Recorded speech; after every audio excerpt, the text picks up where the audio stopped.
It does not look like we are going skiing. In fact, we are going skiing. But right now we are just admiring where the hell we are, which is just absolutely stunning. This is insane.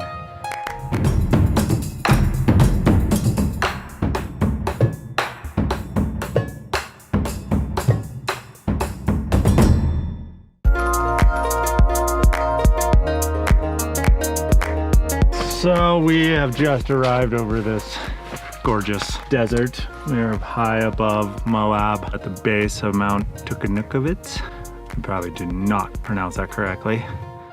We got some friends showing up tonight and hopefully talk kind of about mountain cultures and mountains, how important they are.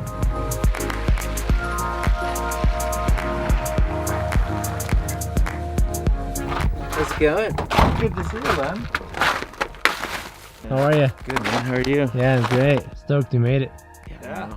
I'm glad you made it, man. Yeah. Yeah, awesome. I appreciate it. What's your name, brother? Bjarne. Bjarne. Connor. Connie. Yeah. Conry. Conry? Connor.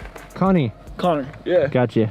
I actually grew up right about a couple hours south of here and come up here quite a lot, but I've actually never spent any time on this mountain, so it's gonna be a first for me, which is gonna be awesome.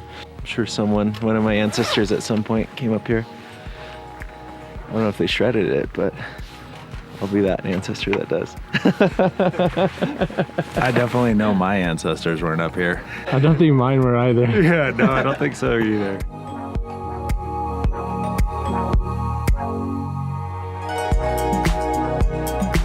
As a Navajo person, their whole identity is based on mountains. And I see we have that framework to understand mountains, the Tibetans do too. And how do we create a common language and understanding about these places in ways that can bridge some of these divides that cause things to completely fray? These places are relatives in a spiritual sense and in a lot of cases in a very scientific sense. Your body is made of 70–80% water, whatever. Where did that water come from? It came from the mountains above you. In almost every case of life on Earth for human beings, our water's coming from snowpack. And so I think for me, it's about really introducing myself to this intimate relative. A relative so large it can take and give me life. We are ya day. We are ya way. We are ya day. So that's a traditional song from Lakota ceremonies where they're just singing to the creator and you're asking him to take pity on you. And so I like to sing it before we go up on backcountry adventures. Yeah, it's just a good way of reacquainting yourself with all the relatives out here like that. I'm trying to learn our mountain songs and they're really complicated. That's what I'm listening to now. So is it the same song? It's different. It's we have this call and response with the mountain, and it's basically, first song is the mountain asking, who are you? Who are you? And you say, it's me, your grandchild. I'm here to return to you. I think more than anything, it's just my way of pulling a permit. And also just trying to stay humble in these places too. How's it going, team? Good, man. Good. I think we'll gain that ridge and then just boot up to the top. Considering there's people ahead of us, there's going to be a boot pack in. Hey! The alliance between indigenous people and the outdoor industry is crucial, but I think the way that we see that is a little bit illusory. Because in actuality, this is where you live. It's not just where you play. We can stand up and get behind bears' ears because, white people want to climb there and there's also all this history behind it.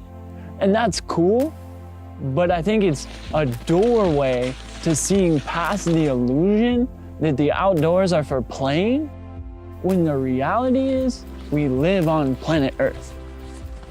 And if we don't collectively buy into that in a larger sense, we've got a much larger issue to talk about than land rights, conservation, and outdoor sports. It's a lot bigger than that. That's the door that really has to be open through this time period where we're coming together around these spaces. If you are impacted to the point that you identify with how native cultures relate to places, then begin to relate to places the same way. Treat those places as your relative.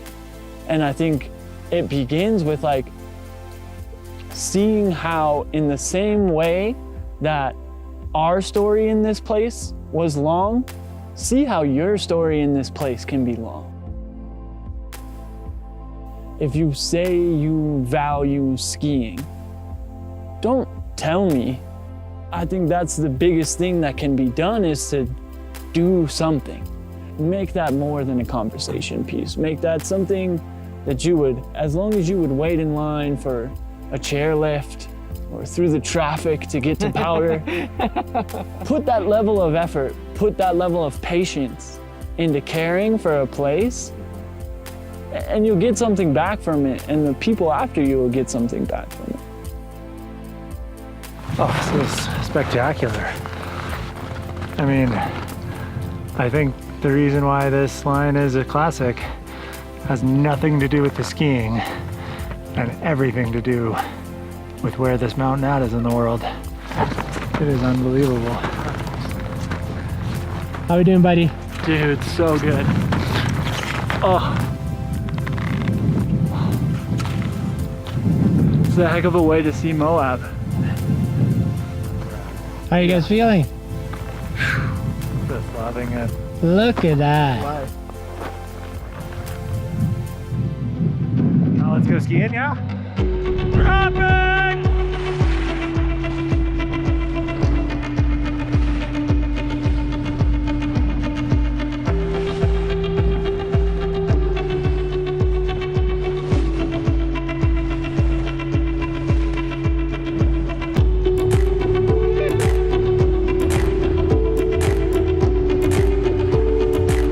We've learned a lot in the last 14, but I gotta say the skin track conversation I've learned today was almost most than all of the others combined. So great to have a line that's not either long, suffering, or terrifying. Just like a nice backcountry tour with beautiful views. It's quite pleasant.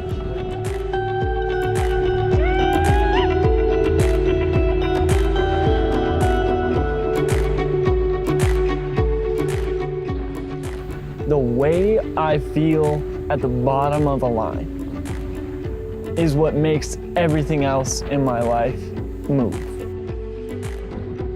And whether it's that you are fueled by the passion of it, you're amazed by the way you navigated the danger of it, or you just had a kick-ass time, it doesn't really matter because your tank is just full.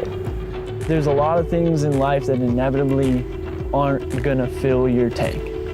There's gonna be things that are difficult. And being in the mountains is the thing that is difficult that makes me better.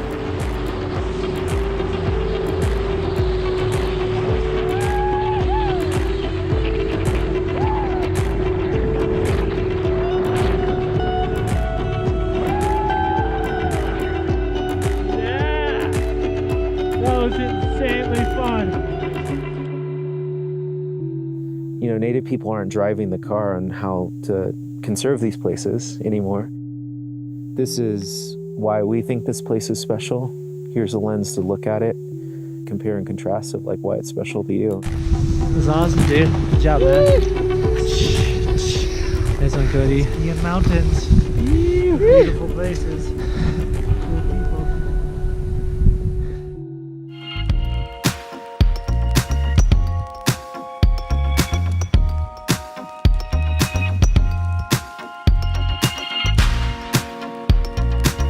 The mountains are who I am and my identity, and I don't think I fully realized that until I started like spending time in the mountains skiing and doing other stuff. It was like, okay, this is who I am, this is what I enjoy, and I just want to make sure that my kids and everyone after me can like experience that too, because yeah, it's fucking awesome.